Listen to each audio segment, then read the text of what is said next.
میں آپ کو بتاؤں، یہ نفس کو اگر ٹھنڈا کرنا ہے، اس کو ریہرسل میں لا کر کے، اس کو تربیت میں لا کر کے صحیح کرنا ہے، تو سب سے بہترین کہا گیا ہے کہ قرآن پڑھو اور قرآن سنو. نفس اس سے معمول پر آتا ہے، نفس کی خرابیاں کم ہوتی ہیں. اور یہ بھی فرمایا گیا کہ روزہ نفس کو توڑ دیتا ہے. ایک صحابی حضور صلی اللہ تعالی وسلم کے پاس آئے، جوان، کہا کہ شادی کرنا ہے لیکن استطاعت نہیں ہے، کیا کروں، گناہ ہونے کے اندیش ہیں. حضور نے فرمایا روزہ رکھو. کیا کرو؟ روزہ رکھو. حضور پاک صلی اللہ تعالی علیہ وسلم نے کس لیے فرمایا؟ کہ روزہ نفسانی خواہشات کو مار دیتا ہے، نفسانی خواہشات کو کم کر دیتا ہے، ختم کرتا ہے. جتنے بھی اولیاء کاملین کو آپ سنیں گے، ان کی تربیت جو ہے روزے سے ہوتی تھی، روزے سے ہوتی تھی.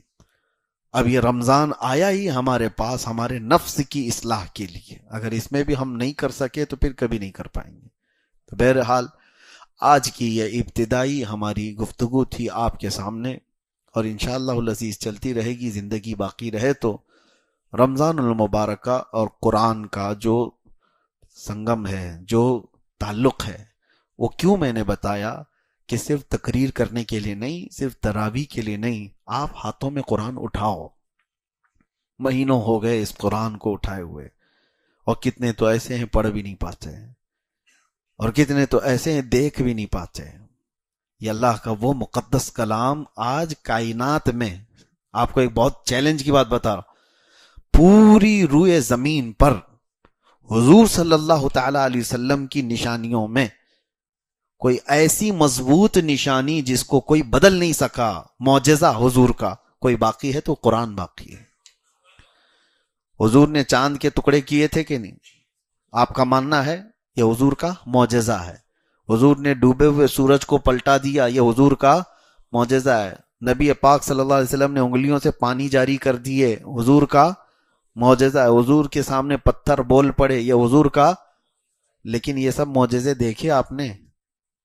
چاند کا ٹکڑے ہونا، سورج کا پلٹ آنا، انگلیوں سے چشمے جاری ہونا دیکھا تو نہیں، حدیثوں میں پڑھا ہے اور علماء سے آپ نے سنا ہے. لیکن حضور پر جو قرآن اترا تھا وہ دیکھ بھی رہے ہو، سن بھی رہے ہو، پڑھ بھی رہے ہو. یہ ایک نشانی ایسی ہے جو ہر گھر میں اور ہر ایک کے پاس موجود ہے. اس سے محبت کرو. اور اللہ کے رسول صلی اللہ تعالی علیہ وسلم نے ارشاد فرمایا، قرآن جب کسی کے ساتھ دوستی کرتا ہے تو اتنی بہترین دوستی کرتا ہے کہ جب اس کے سارے رشتہ دار اسے قبر میں چھوڑ کر جاتے ہیں تو قرآن اس کی دوستی نبھاتا ہے. قبر میں آ کر اس سے کہتا ہے تنہائی میں گھبرانا مت، میں ہوں تیرے ساتھ. دنیا دوستی چھوڑ دیتی ہے روح نکلنے کے بعد، لیکن قرآن نہیں چھوڑتا. تو جو ہمارے تنہائی، قبر کی تنہائی کا دوست ہے، اسے آپ اٹھاتے کیوں نہیں؟ اسے آپ پڑھتے کیوں نہیں؟ رکوع دو رکوع پڑھنے کے بعد لوگ غائب ہو جاتے ہیں. جوش میں ابھی رمضان میں اٹھائیں گے کچھ، پہلے دن 4 صفحے 5 صفحے پڑھ کر کے اس کے بعد پھر دھیرے دھیرے دھیرے نیچے ہوتے چلے جائیں گے. 5ویں 6ٹھے روزے کے بعد تو پھر قرآن ویسے کے ویسے ہو جاتا ہے.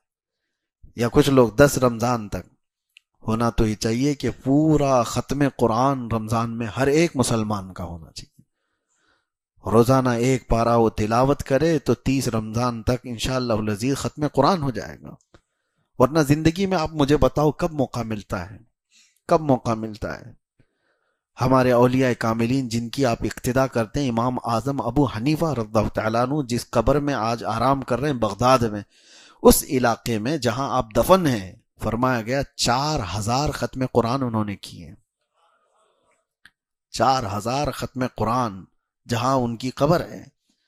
آپ اندازہ کریں، وہ رمضان المبارکہ میں 61 قرآن ختم کرتے تھے. دن میں ایک قرآن اور رات کو ایک قرآن، اور پوری تراویح میں ایک قرآن. 30 دنوں میں 30 قرآن، 30 راتوں میں 30 قرآن، اور پورے 30 مہینے یہ تراویح کے قرآن، ایک قرآن. 61 قرآن وہ ایک رمضان میں ختم کرتے تھے. ان اولیاء کاملین اور بزرگوں کے پاس جو کچھ بھی تھا وہ قرآن کے ذریعے سے عروج پائے تھے. اسی لیے شاعر نے کہا ہے درس قرآن اگر ہم نے نہ بھلایا ہوتا یہ زمانے نے زمانہ نہ دکھایا ہوتا. ہاں وہ زمانے میں معزز تھے مسلمان ہو کر، آج ہم خار ہوئے ہیں تو تاریک قرآن ہو کر، یعنی قرآن کو چھوڑ کر کے. قرآن کو اٹھاؤ. اب سمجھنے والے تفسیر پڑھنے والے بہت کم رہ گئے، ترجمہ جاننے والے کم رہ گئے، پھر تلاوت کرنے والے کتنے کم ہو گئے. میرے عزیزو وہ تفسیر اور ترجمے والے تو بہت دور چلے گئے، کم از کم قرآن اٹھانے والے تو آ جائیں ہمارے پاس. قرآن اپنے گھروں میں اٹھاؤ، ابھی جا کر کے دیکھو کہ دھول لگی ہوگی، تمہارے فریج اور تمہاری ٹیویاں اس سے زیادہ صاف رکھی جاتی ہیں. بار بار روزانہ جھٹکتے ہیں، صوفے صاف کیے جاتے ہیں، اور قرآن کو اسی طرح سے تنہا چھوڑ دیا جاتا ہے. مہینوں ہو گئے، برسوں ہو گئے، قرآن کو چھوا بھی نہیں. کب چھوا؟ قسم کھانے کے لیے. کب چھوا؟ جب کسی کی موت ہو گئی تو قرآن جلدی جلدی جھاڑ کر کے اٹھایا گیا. اور ایک بات میں آپ کو بتاتا ہوں، اللہ کے نبی صلی اللہ علیہ وسلم فرماتے ہیں قیامت کے دن قرآن اور رمضان جس کے خلاف کھڑے ہو گئے اسے دوزخ میں جانے سے کوئی نہیں روک سکتا، اسے جہنم میں جانے سے کوئی نہیں بچائے گا. اور اللہ کے نبی صلی اللہ علیہ وسلم جب دعا کرتے تھے تو ہاتھ حضور صلی اللہ تعالیٰ علیہ وسلم کے ہلتے تھے جب یہ دعا کرتے تھے اللہم اجعل القرآن حجتا لنا لا حجتا علینا. اے اللہ قرآن کو ہمارے لیے سفارشی بنا، قیامت کے دن ہمارے خلاف مقدمہ کرنے والا مت بنا. تو قرآن کچھ لوگوں کے خلاف مقدمہ کرنے والا ہے، قرآن کچھ لوگوں کے خلاف کھڑے ہونے والا ہے. قرآن بھی ہے اور رمضان بھی ہے. فیصلہ آپ کے ہاتھ میں ہے کہ قرآن کو اپنا سفارشی اور اپنا شفیع و مددگار بناؤ گے قیامت کے دن، یا پھر اپنے خلاف کھڑے ہونے والا. قرآن کے ساتھ جنہوں نے بے حرمتی کی، بے حرمتی کا مطلب لوگ یہ سمجھتے ہیں زمین پر پٹک دینا. قرآن کی بے حرمتی کا مطلب ہے کہ اس کے اوراق کو نیچے پھینک دینا، یہ بے حرمتی نہیں. قرآن کی بے حرمتی یہ ہے کہ مہینوں اس کو چھوڑ کر کے رکھ دینا، اس کی تلاوت نہیں کرنا. قرآن تمہارے لیے آیا تھا. تو قرآن کی بے حرمتی وہ گھر کرتے ہیں جنہوں نے قرآن کو بھلا دیا. اب ایک قرآن کی آیت میں آپ کو سناتا ہوں. اللہ تعالیٰ فرماتا ہے نسوا اللہ فانساہم انفسہم. اللہ اکبر. جب میں یہ پڑھتا ہوں تو رونگٹے کھڑے ہوتے ہیں. اللہ فرماتا ہے موت کے وقت کچھ لوگ ایسے ہوں گے جو اللہ کو بھول چکے تھے تو اللہ ان کو اپنے آپ کو بھلوا دے گا. فَأَنْسَاهُمْ أَنفُسَهُمْ. اللہ فرماتا ہے وہ اپنے آپ کو ان کو بھلا دیا جائے گا. تم کون ہو پتہ ہی نہیں، نام کیا ہے تمہارا پتہ ہی نہیں، کس کے بیٹے ہو پتہ ہی نہیں، حتیٰ کہ مرد ہو کہ عورت ہو یہ بھی نہیں پتہ. بھلا دیا جائے گا، ذہن ختم کر دیا جائے گا، میموری ختم. اس کے لیے یہ کن لوگوں کے لیے کہا گیا ہے؟ اللہ فرماتا ہے نسوا اللہ، وہ اللہ کو بھول چکے تھے، اللہ کو بھولے ہوئے لوگ ہیں. اور قرآن پاک میں ایک آیت ہے قال ربی لما حشرتنی اعمی وقد کنت بصیرا. کچھ لوگ کھڑے ہوں گے قیامت کے دن کہیں گے کہ اللہ تو مجھے اندھا کیوں اٹھایا، میں تو دیکھنے والا تھا، اکھیارا تھا. کچھ لوگوں کو اندھا اٹھایا جائے گا، نابینا اٹھائے جائیں گے، اور وہ پوچھیں گے کہ مولا میری آنکھیں کیوں چلی گئیں، میں تو دیکھنے والا تھا، اکھیارا تھا دنیا میں. وقد كنت بصیرا. اب جواب سنو، رب تعالیٰ فرماتا قال كذلك اتتك آیاتنا فنسیتها وكذلك اليوم تنسى. اے بندے میری آیتیں تیرے پاس آئی تھیں اور تو نے ان کو بھلا دیا تھا، اسی لیے آج تجھ کو بھی تیری آنکھوں کے ساتھ بھلا دیا گیا. یعنی اس کو نابینا کر دیا گیا، اس کا سب کچھ ختم کر دیا گیا ہے. تو قرآن کے ساتھ ناانصافی نہ ہو. قرآن کی بے حرمتی یہی ہے. اسی لیے اللہ کے نبی صلی اللہ تعالیٰ علیہ وسلم نے فرمایا جس گھر میں قرآن کی تلاوت نہیں ہوتی وہاں مردے رہتے ہیں، قبرستان کی طرح. تلاوتیں کرو، قرآن پاک کو اٹھاؤ، سارے بچوں کے ہاتھ میں دو، عورتوں کے ہاتھ میں دو، قرآن پاک کا معمول بنا لو. اور انشاءاللہ العزیز آپ دیکھنا حضرت عبداللہ ابن مسعود رضی اللہ تعالیٰ عنہ فرماتے ہیں قرآن جب تلاوت ہوتا ہے تو اچانک آسمان سے فرشتے اترتے ہیں. اور پھر حضور نے فرمایا فجر کی نماز کے لیے آپ آتے ہیں، فجر کی نماز کے لیے حکم ہوا تھا کہ منہ اچھی طرح سے صاف کر کے مسجد میں آؤ. صحیح ہے، منہ کے اندر بدبو نہ آئے، اچھی طرح سے اس کو صاف کر کے آؤ۔ وجہ کیا ہے؟ حضور فرماتے ہیں جیسے ہی تم قرآن کی تلاوت کرتے ہو فرشتے اپنا منہ تمہارے منہ سے لگا دیتے ہیں، قرآن کی آیتیں سیدھے تمہارے منہ سے وہ اپنے منہ میں لیتے ہیں، تو ان کو تمہارے منہ کی بدبو سے کراہت نہ ہو، تکلیف نہ ہو، اس لیے تمہارے منہ کو صاف کرنے کا حکم دیا گیا۔ تو قرآن کو آپ سمجھے کیا ہو؟ قرآن کیا ہے؟ یہ وہ معجزہ ہے جو آج بچوں کے سینوں میں اتر جاتا ہے۔ کوئی اور کتاب یاد کر کے دکھاؤ، اللہ کا فضل ہے، کروڑا احسان ہے، آج میں نے آپ کے سامنے جو تراویح پڑھائی میری عمر کی یہ 26ویں محراب ہے، الحمدللہ 26واں سال ہے، 25واں سال میں نے سلور جبلی جیل میں منا لیا، نہیں یہ 27واں سال ہے، پچھلے سال 26 تھا، 2024 میں جو ہم اندر تھے تو اس وقت 25واں سالانہ تراویح جو ہماری ہوئی، الحمدللہ وہ بھی چھوٹی نہیں تھی، ہاں کرمنلز کے بیچ میں بھی ہم نے تراویح سنائی ہے الحمدللہ۔ اور اس وقت بھی مجھے یاد ہے آج جس طرح آپ کے سامنے میں قرآن کی فضیلت بیان کر رہا ہوں تو وہاں موجود قیدیوں کو ایک رمضان بے رکھ بنا دی جاتی ہے، رمضان آتے ساتھ ہی سارے مسلمانوں کو ایک جگہ، تو الٹے سیدھے لوگ ہوا کرتے ہیں اس میں، کیسے کیسے لوگ دیکھا تو مجھے خود کی گھبراہٹ تھی کہ یہ نماز روزے والے تھوڑی نہ ہیں، ان کو کہاں نماز کی بات ہے۔ پھر بھی تراویح کے لیے میں نے کہا میں پڑھاؤں گا، تو سب پوری اسی طرح سے صفیں لگ گئی۔ اب مجھے یہ ڈر تھا کہ ایک پارہ پڑھنے میں پتہ نہیں کتنے غائب ہو جائیں گے اس میں بیچ میں سے۔ آج پڑھتا ہوں، کل سے ان کو شاید ہو سکتا ہے علم تری کیف والی تراویح پڑھنے کے لیے یہ بول دیں گے۔ میں نے کہا بہت لمبی ہو جاتی ہے، 1 گھنٹہ لگتا ہے ہماری تراویح میں۔ الحمدللہ آج بھی مجھے یاد ہے وہ بات، سارے لوگوں نے مل کر کہا سحری تک بھی ہم چاہے تو کھڑے ہو کے پڑھیں گے آپ کے ساتھ۔ قرآن آپ نے پڑھایا اور پہلی مرتبہ کوئی جیل میں پورا قرآن پڑھا رہا ہے، اور اللہ تبارک و تعالیٰ کی وہ حکمتیں ہیں، وہ جس سے جہاں چاہے قرآن کی تلاوت کرواتا ہے، جہاں سے چاہے وہ قرآن کی تلاوت کرواتا ہے۔ اسی لیے قرآن آپ تلاوت کرو۔ ایک اور آخری بات میں بتاتا ہوں، کچھ چھپی ہوئی چیزیں ہیں جو آپ کو پتہ بھی نہیں ہیں، وہ ہمارے ساتھ بھی ہو سکتی ہیں، آپ کے ساتھ بھی ہو سکتی ہے۔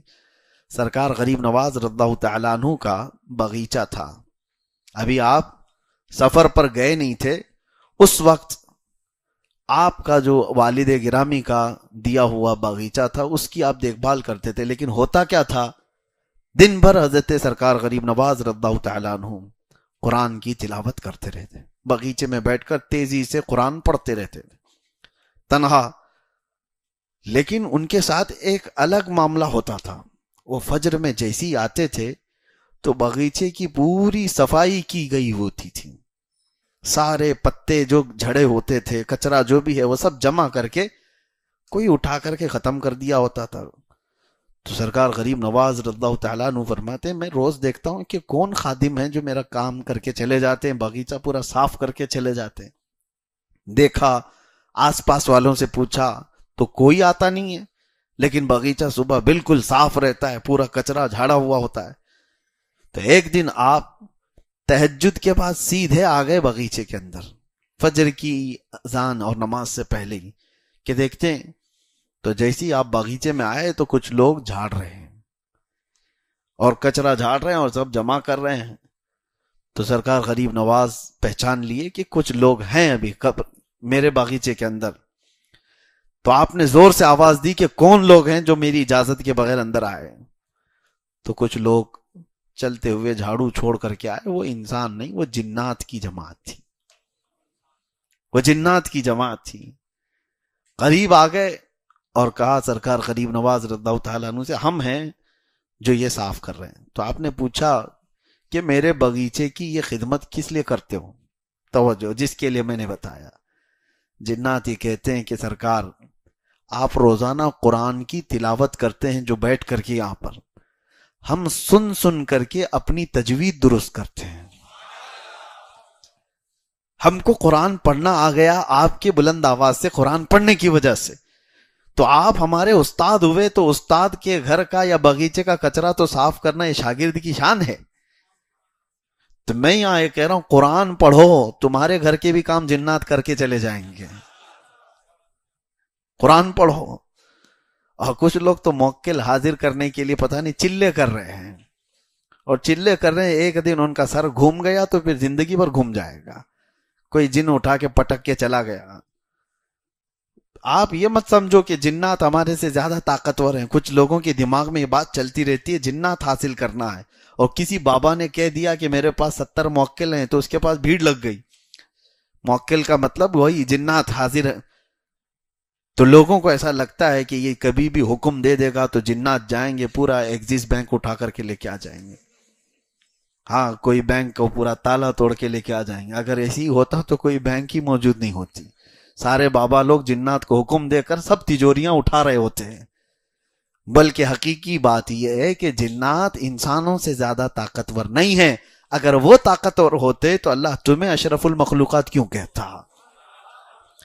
اللہ تبارک و تعالیٰ نے انسانوں کو اشرف المخلوقات بنایا، اور وجہ یہ بھی ہے کہ اللہ تعالیٰ تمہارے سر پر تاج کرامت رکھا ہے.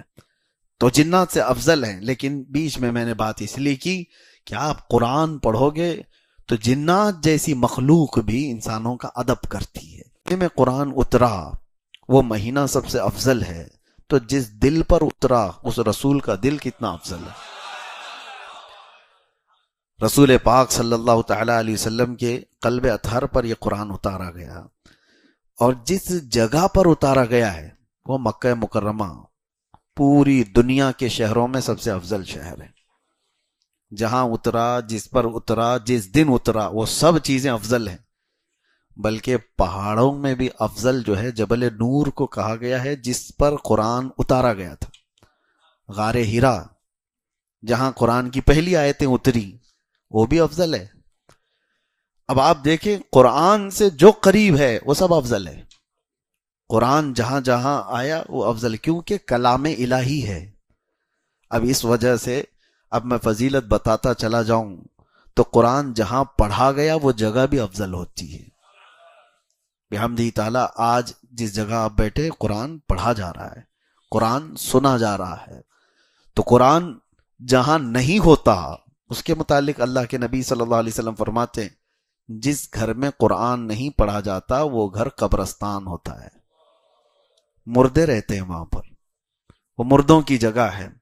قرآن زندگی کی علامت ہے. لیکن افسوس یہ ہے کہ ہمارے ہاں سنیوں میں قرآن مرنے کے بعد ہی پڑھتے ہیں. لوگ میت کو سامنے رکھ کر کے سارے لوگ قرآن کھول کے بیٹھے رہتے ہیں. تو قرآن میتوں کو بخشوانے کے لیے، چلیں یہ منع نہیں ہے، غلط نہیں ہے. جب کسی کا انتقال ہو جائے تو قرآن کی تلاوت ہونی چاہیے، ایصال ثواب ہونی چاہیے. لیکن قرآن مرنے کے بعد نہیں ہے، زندوں کے لیے آیا ہے. قرآن اللہ تعالی ہماری ہدایت کے لیے بھیجا ہے، ہمارے شفا کے لیے اس میں اتارا ہے. قرآن پاک زندوں کے لیے ہے، لیکن یہاں ہم نے مردوں کے لیے اس کو رکھا ہے. تو ایک بات میں آپ کو بتا دوں کہ قرآن جس مہینے میں اترا وہ رمضان افضل، جس رات میں اترا وہ رات افضل، جس قلب پہ، جس دل پہ اترا وہ رسول کا دل سب سے افضل، جس شہر میں اترا وہ شہر سب سے افضل. تو قرآن سے جتنے ریلیٹڈ ہیں وہ سب افضل ہیں. اور کب اترا؟ جیسے ابھی میں نے بتایا رمضان میں اترا. ایک حدیث پاک میں یہ بھی ہے کہ حضرت جبرائیل علیہ السلام تھوڑی تھوڑی سی آیتیں لے کر کے آتے تھے. جیسے اقرأ بسم ربک الذی خلق خلق الانسان من علق اقرأ وربک الاکرم الذی علم بالقلم علم الانسان ما لم يعلم. یہ 5 آیتیں سب سے پہلے آئی غار ہرا میں. اس کے بعد سیکنڈ جو نزول ہوا قرآن کا وہ 20 آیتیں تھی. یا ایھا المدثر قم فانذر وربک فکبر وثیابک فطہر. چھوٹی چھوٹی آیتیں 20 آیتیں تھیں. تو کوئی خاص عدد نہیں کہ اتنی آیتیں ایک دن آتی تھی، اور دن بھی خاص نہیں کہ 2 دن میں آتی تھی، 4 دن میں آتی تھی. اللہ کی مرضی. جبرائیل امین کو بھیجا جاتا تھا، کبھی 1 ہفتے کا گیپ ہو جاتا، کبھی 15 دن کا گیپ ہوتا، کبھی روزانہ آتی، اور کبھی دن میں کئی مرتبہ آتی. قرآن کی آیتوں کے آنے کا انداز الگ الگ تھا. اب وہ اس لیے میں عرض کر رہا ہوں کہ یہ جو تھوڑی تھوڑی سی آیتیں آتی گئی اور یہ پورا قرآن اترنے میں کتنے سال لگے؟ 23 سال لگ گئے، 23 ایئرس۔ حضور پاک صلی اللہ تعالی علیہ وسلم پر 23 سال تک قرآن اترتا رہا۔ لیکن ایک بات میں آپ کو بتاتا ہوں، کس لیے میں نے یہ ذکر چھیڑا کہ جیسے ہی رمضان آتا تھا حضرت جبرائیل علیہ السلام پورے قرآن کو حضور کے پاس سنایا کرتے تھے، یعنی قرآن کا دور ہوتا تھا، اور وہ سنت جبرائیل ہے جو آج تراویح میں بھی ادا ہو رہی ہے۔ حافظ قرآن سال بھر قرآن پاک کو اس طرح سے پڑھنے اور اس طرح اجتماعی سننے کا موقع ملتا نہیں، تو یہ رمضان آتا ہے تو یہ قرآن پاک سنانے کا، پڑھنے کا اور سننے کا دونوں موقع ملتا ہے۔ اب تراویح میں دیکھیں، جو روایت یہ بتاتی ہے کہ حضور پاک صلی اللہ تعالی علیہ وسلم حضرت جبرائیل کو قرآن سناتے تھے، حضرت جبرائیل کو قرآن سناتے تھے۔ یہ کب سناتے تھے؟ ہر رمضان میں۔ مطلب یہ ہوا کہ ہر رمضان میں جہاں تراویح ہوتی ہے، امام سنت مصطفیٰ پر عمل کر رہا ہے، مقتدی سنت جبرائیل پہ عمل کر رہا ہے۔ امام قرآن سنا رہا ہے، حضور کی سنت ہے، اور سننے والے جبرائیل کی سنت پر عمل کر رہے ہیں۔ اور اسی طرح سننا بھی چاہیے، سونا نہیں چاہیے۔ کبھی کبھار تو ایسا لگتا ہے کہ پڑھے ہم ہیں، تھکے پیچھے والے زیادہ ہیں۔ ان کے جمائیاں، ان کی کھانسیاں، یہ ساری چیزیں خشوع و خضوع کو ختم کرتی ہیں۔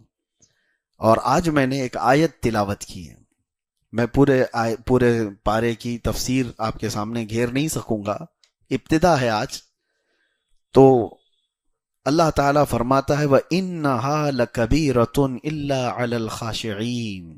نماز کے متعلق اللہ فرماتا ہے یہ بھاری پڑ جاتی ہے نماز کچھ لوگوں پر، کچھ لوگوں کے لیے نماز بھاری ہے، وہ جلدی سے جلدی بھاگنے کے فراق میں ہوتے ہیں، امام کے پیچھے ٹکٹکی باندھ کر دیکھتے ہیں کہ اب رکوع ہوا کہ تب رکوع ہوا، یہ کتنی لمبی رکعت ہو گئی۔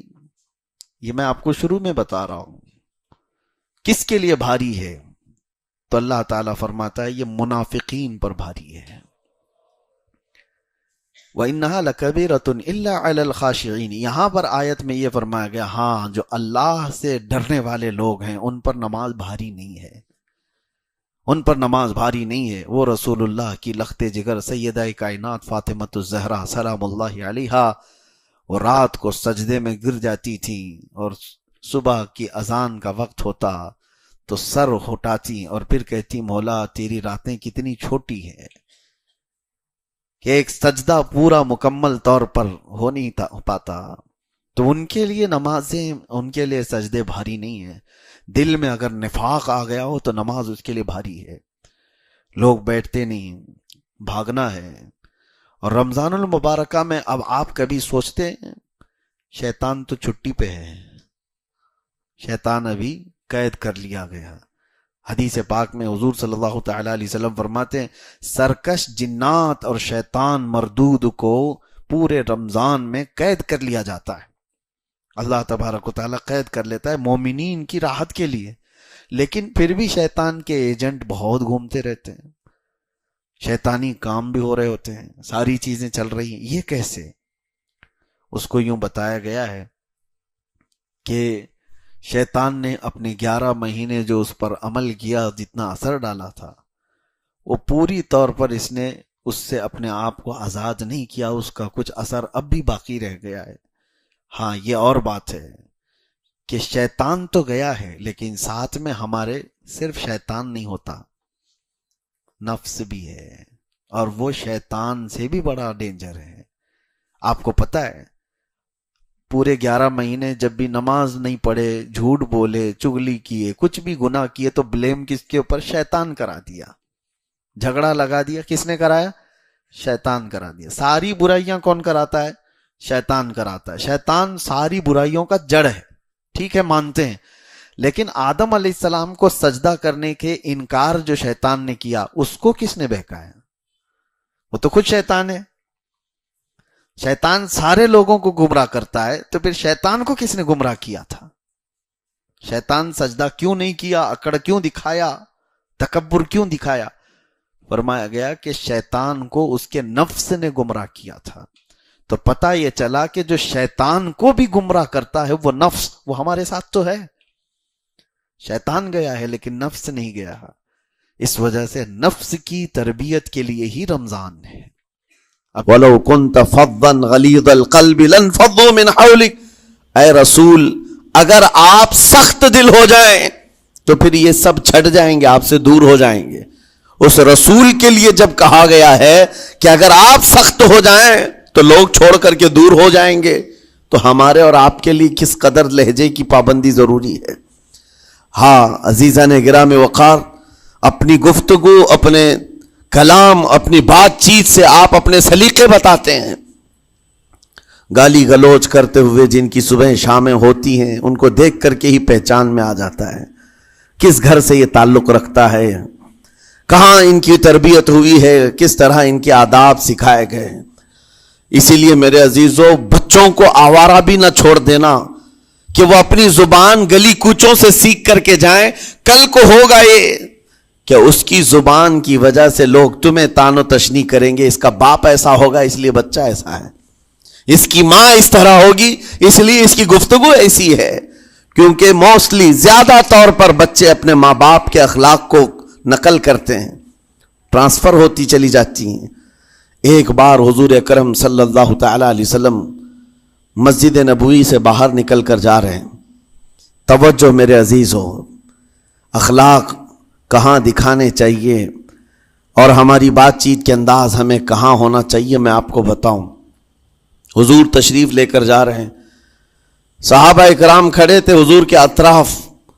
مدینہ طیبہ کی ایک بوڑھی خاتون جس کا ذہنی توازن کھویا ہوا ہے، یعنی وہ دماغی طور پر ڈسیبل ہے، اور وہ آئی جا رہی تھی. لوگ جب بھی اس کو دیکھتے راستہ کاٹ لیتے، وہ جس کو بھی پکڑتی تھی سنانا شروع کرتی تھی، جو منہ میں آئے بکنے لگ جائے، اور لوگوں کو تنگی محسوس ہونے لگتی.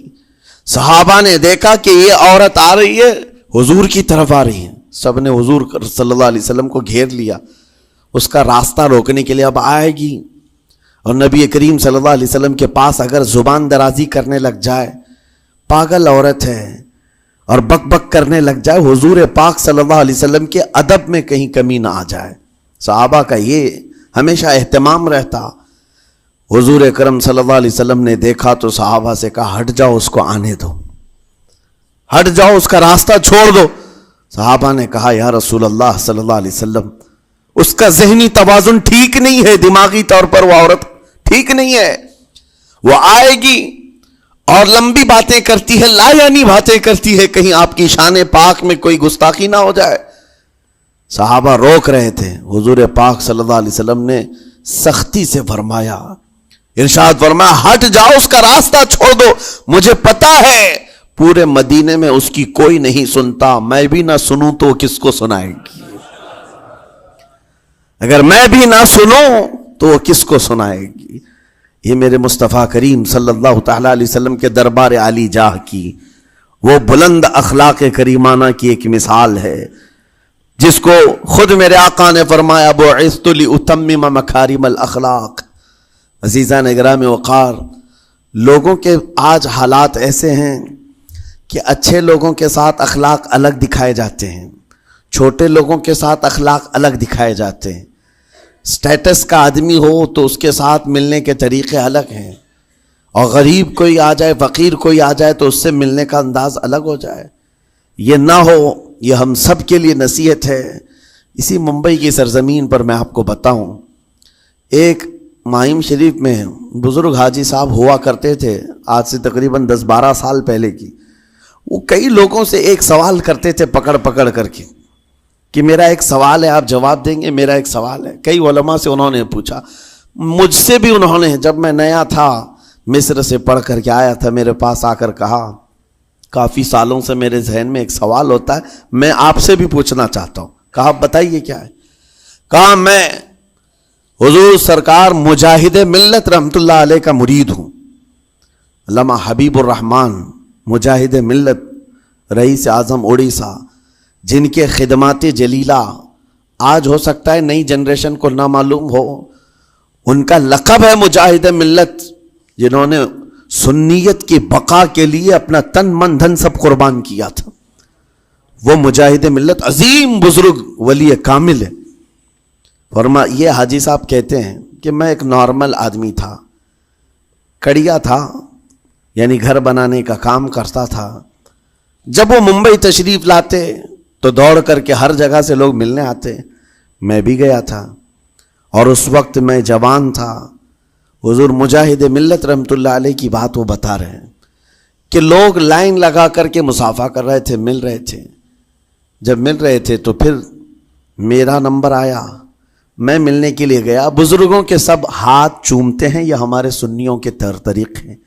ادب، علماء ذوی الاحترام کے ہاتھوں کا بوسہ لینا یہ مستحسن ہے، یہ ہمارے آداب میں سے، معمولات اہل سنت میں سے. تو جب سب لوگ ان کے دست بوسی کر رہے تھے، ہاتھ چوم رہے تھے، میں بھی قریب گیا، اور جب میرا نمبر آیا میں ہاتھ چومنے کے لیے گیا تو انہوں نے میرا ہاتھ لے کر خود ہی چوم لیا. وہ بزرگ عالی جاہ ولی کامل جن کو دنیا مجاہد ملت کہتی ہے، میرا ہاتھ انہوں نے چوم لیا. اور میرے اندر ایسی پشیمانی تھی کہ میں کیا کروں سمجھ میں نہیں آیا. میں ایک معمولی سا کڑیا، اور کہاں ان کا مقام کہاں میرا. تو اس کے بعد وہ اس بے چینی میں رہتے تھے کہ ایسا کیوں کیا، ایسا کیوں کیا، کیونکہ پوچھنے کا موقع ہی نہیں ملا. ایک بزرگ تھے، انہی کے خلیفہ تھے حضور مجاہد ملت کے، انہوں نے اس کا جواب دیا. میرے عزیزو کیا بہترین جواب تھا. حضرت مجاہد ملت رحمۃ اللہ تعالی علیہ یہ چاہتے تھے کہ ہزاروں لوگ ہماری تعظیم کرتے ہیں تو کہیں ہمارے دماغ میں بادشاہت کا خیال نہ آئے، ہم غریب اور فقیر کا ہاتھ چوم کر اپنے نفس کی مخالفت بھی کرتے ہیں. اخلاق کریمانہ دکھانے کے لیے اسٹیٹس والوں کے ساتھ ہی نہیں، غربا فقراء کے ساتھ بھی وہ اخلاق ہوں. نبی کریم صلی اللہ تعالی علیہ وسلم کے وہ آداب آج اگر آپ اپنا لیں، بہت ساری کڑوی چیزیں ویسی ختم ہو جائیں. آج ممبئی کی سرزمین پر سب سے بڑا یہ چیلنج ہے بات کرنے میں. نوجوانوں کے تو آج پارے چڑھے ہوئے ہوتے ہیں، ان سے کوئی بھی بات کر لے، جس تیور میں یہ بات کرتے ہیں ایسا لگتا ہے کہ ابھی لڑائی ہو جائے گی، ابھی جھگڑا ہو جائے گا. اس کی عادت سی بن گئی ہے. آپ کو پتہ ہے فرمایا گیا، عربی کا قول ہے جراحت السنان لها التیام ولا یلتام ما جرح اللسان. تلوار سے، چاقو سے دیا ہوا زخم سوکھ سکتا ہے، زبان سے دیا ہوا زخم کبھی نہیں سوکھتا. زبان سے دیا ہوا زخم نہیں سوکھتا. بولنے سے پہلے 1000 بار اس بات کو خیال ہونا چاہیے کہ میں جس کو بول رہا ہوں کہیں اس کا دل چھلنی تو نہیں ہو جائے. میری زبان یہ ہوتی 50 گرام کی چھوٹی زبان ہے، لیکن بڑے بڑے لوگوں کے کلیجے چیر کر رکھتی ہے، بڑے بڑے لوگوں کے دلوں میں سوراخ کر کے رکھتی ہے، زخمی کر کے رکھتی ہے اس کا استعمال.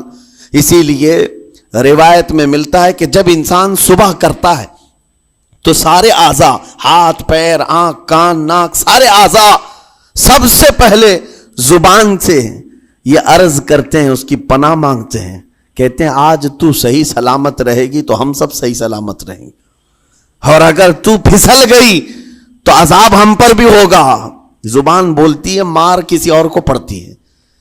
کوئی زبان کو مارتا نہیں ہے، گالی زبان دیتی ہے، لیکن مار کبھی پیٹھ پہ پڑتی ہے، سر پہ پڑتی ہے، ہر جگہ پڑتی ہے. تو یہ زبان نبی کریم صلی اللہ تعالی علیہ وسلم نے ارشاد فرمایا، من یضمن لی ما بین لحیتیہ وما بین. حضور پاک صلی اللہ تعالی علیہ وسلم فرماتے ہیں، جس نے 2 چیزوں کی ضمانت مجھے دے دی، حفاظت کی، میں اسے اضمن لہ الجنہ، میں اس کو جنت میں لے جانے کی ضمانت دیتا ہوں. 2 چیزیں کیا ہیں؟ حضور فرماتے ہیں، ایک 2 جبڑوں کے بیچ میں جو موجود زبان ہے اس کی حفاظت کر لے، اور 2 رانوں کے بیچ میں جو شرمگاہ اس کی حفاظت کر لے. یہ 2 چیزیں جس نے بچا لیا میں اس کو جنت میں لے جانے کی ذمہ داری دیتا ہوں، ضمانت دیتا ہوں. اس کا کتنا بڑا کردار ہے، یہ زبان کا کتنا بڑا کردار ہے. اور حضور نے ایک بار پکڑ کر کے فرمایا تھا، زبان کو پکڑ کر کے کہا تھا یہ وہ زبان ہے جو انسان کو جنت میں بھی لے جاتی ہے اور دوزخ میں بھی لے جاتی. کلمہ کس سے پڑھتے ہیں آپ؟ لا الہ الا اللہ، زبان ہی سے تو پڑھتے ہیں. اسی کلمے نے آپ کو جنت تک پہنچایا. اور کافر جو کفر کرتا ہے وہ بھی زبان سے ہی کرتا ہے، اور زبان اسے ہمیشہ کی دوزخ میں لے جاتی ہے. اس زبان کو چلانے سے پہلے 1000 بار سوچ لیں کہ آج لہجوں کی سختیاں بڑھتی چلی گئیں. اور آپ کو پتا ہے قرآن پاک میں رب تعالیٰ نے یہ فرمایا وَلَا تَقُلْ لَهُمَا اُفٍّ وَلَا تَنْهَرْهُمَا، والدین کے بارے میں بچوں کو کیا کہا گیا؟ ان کو اف تک نہ کہو. لیکن زبان جب کھلتی ہے نا، ماں باپ کے خلاف نوجوانوں کو ہم نے دیکھا ہے گالی گلوچ کرتے ہوئے اور اتنی بری باتیں کہتے ہوئے معاذ اللہ. عزیزان گرامی وقار، حضور نے تو یہ فرمایا جس نے پلٹ کر کے اپنے ماں اور باپ کو سخت لہجے میں بات کیا یا ان کی نافرمانی کی، حضور فرماتے میرا دل چاہتا ہے کہ اس کے گھر کو آگ لگا دوں، آگ لگا دوں. اس لیے اس بات کو ہمیشہ یاد رکھیں، تمہارے لہجے کی سختیاں کسی کو زخمی کر دیں تو آخرت خراب ہو جائے گی، آخرت خراب ہو جائے گی. حضرت علقمہ رضی اللہ تعالیٰ عنہ حضور کے صحابی ہیں، حضور صلی اللہ علیہ وسلم کے صحابی ہیں. آخری وقت آ گیا تھا لیکن زبان نہیں کھلتی تھی. حضور پاک صلی اللہ علیہ وسلم کے پاس سفارش لائی گئی کہ آپ کے وہ ساتھی ہیں انتقال کر رہے ہیں لیکن زبان پر کلمہ بھی نہیں آتا. حضور تشریف لائے، دیکھا، پوچھا گھر میں ان کے کون کون ہے؟ کہا بیوی ہے اور ماں ہے. ماں کو بلایا اور کہا علقمہ کے بارے میں کیا کہتی ہو، کیسا تھا؟ کہا بہت اچھا، پرہیزگار، عبادت گزار، ساری نیکوکاریاں اس کے اندر ہیں. تو پھر حضور نے پوچھا اچھا یہ بہت نیک تھا، تم بھی اس سے راضی ہو کہ نہیں ہو؟ ماں نے کہا میں نہیں راضی ہوں، میں راضی نہیں ہوں. کہا کیوں، وجہ کیا ہے؟ کہا یا رسول اللہ میرا اکلوتا بیٹا، میرا تنہا بیٹا تھا، بڑی محبتوں کے ساتھ اس کو پالا تھا، اور جب میں نے اس کی شادی کی اپنی بیوی کو لایا اور جب بیوی گھر پر آ گئی تو میری بات کو ہلکے میں لیتا، اپنی بیوی کی بات کو فوقیت دیتا، ترجیح دیتا. اور اس وقت غالباً یہ باتیں تھی کہ زبان سے کوئی کلمہ ان کے نکلا ہوگا جو بیوی کی حمایت میں تھی، ماں کو تکلیف پہنچ گئی. کہا میرا دل گوارا نہیں کرتا، میں اس سے راضی نہیں ہوں. باقی وہ بہت نیک بندہ ہے، بہت اچھا ہے. حضور نے فرمایا دیکھو زندگی کے آخری پڑاؤ پر آ چکا ہے، روح نکلنے کو ہے، معاف کر دو. وہ بھی صحابیہ تھی، انہوں نے کہا آقا آپ کا حکم ہے یا مشورہ ہے؟ اگر حکم ہے تو پھر ماننا ہے. حضور نے فرمایا نہیں حکم نہیں، مشورہ ہے. کہا مشورہ ہے تو پھر دل نہیں چاہتا، دل نہیں چاہتا. حضور نے فرمایا صحابہ سے کہ لکڑیاں جمع کرو، آگ لگاؤ اور انہیں اٹھاؤ آگ میں ڈال دو. آگ دہکائی گئی تو ماں کی ظاہر سی بات ہے ممتا بے چین ہو گئی. کہا ان کو میرے سامنے آگ میں ڈالیں گے؟ کہا ہاں، اس سے بہتر ہے کہ وہاں جلے گا، یہاں جلے. وہ ماں کہتی آقا آپ گواہ ہو جائیں میں اپنے بیٹے کو معاف کرتی ہوں. ادھر معاف کیا، ان کی زبان پر کلمہ طیبہ جاری ہوا. میرے عزیزو یہ بتانا مقصود اس لیے ہے کہ زبان سے دیے ہوئے زخم خواہ والدین کو ہو، یہ معمولی نہیں ہوتے. ہو سکتا ہے آخری وقت تمہاری زبان بند ہو جائے اور کلمہ طیبہ بھی نہ جاری ہو، زبان کھلنے بھی نہ لگے، یہ حالات آ جائیں گے. اس لیے اپنی زبان کا کنٹرول برقرار رکھو. اللہ تبارک و تعالی کہنے سننے سے زیادہ عمل کی توفیق عطا فرمائے. قرآن پاک جتنا ہم نے پڑھا ہے اس پر بھی عمل کی توفیق عطا فرمائے اور اسے سمجھنے کی توفیق عطا فرمائے. رب تبارک و تعالی قرآن کے لیے ہمارے سینوں کو کشادہ فرمائے. وصلی اللہ تعالی علی خیر خلقہ محمد وآلہ واصحابہ اجمعین وآخر دعوانا ان الحمد للہ رب العالمین. کل سے انشاءاللہ العزیز تفسیر کے بعد موقع دیا جائے گا. آپ کے جو مخصوص سوالات ہوں یا دور دراز سے جو لوگ بہت سارے سوالات رکھتے ہیں تو جو ریلیٹڈ ہیں رمضان سے یا شرعی مسائل سے انشاءاللہ العزیز مختصر وقت میں اس کے جواب دینے کی کوشش کی جائے گی انشاءاللہ. لا یعنی سوالات سے بچیں گے انشاءاللہ. السلام علیکم.